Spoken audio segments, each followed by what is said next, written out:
বিশ্বকাপের আগে ভাবনার নাম বাংলাদেশের টপ অর্ডারের ব্যর্থতা। জিম্বাবুয়ের বিপক্ষে দ্বিতীয় টি-20তে বড় জয় পেলেও আলো ছড়াতে পারেননি লিটন শান্তরা। অলরাউন্ডার রিশাদ হোসেন জানালেন, বিশ্বকাপের প্রস্তুতির জন্য দরকার আরও ভালো ক্রিকেট খেলা। রাজিবুল ইসলামের রিপোর্টে বিস্তারিত।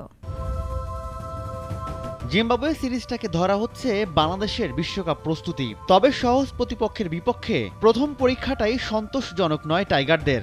বরাবরের মতো কাঠগড়ায় বাংলাদেশের টপ অর্ডারের ব্যাটিং।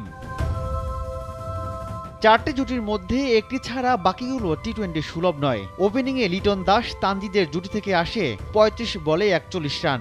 19 বলে তানজিদ 18 রান করে ফিরলে ভাঙে জুটি। বাংলাদেশের টপ অর্ডারের ব্যর্থতা নিয়ে রিশাদ জানালেন, বিশ্বকাপের আগে আরও ভালো ব্যাটিং করার। যেহেতু স্কোরবোর্ডে এনাফ রান ছিল না, আমার 140 যেহেতু, তো এনাফ হাই রিস্ক মানে দরকার হয় না আই থিঙ্ক।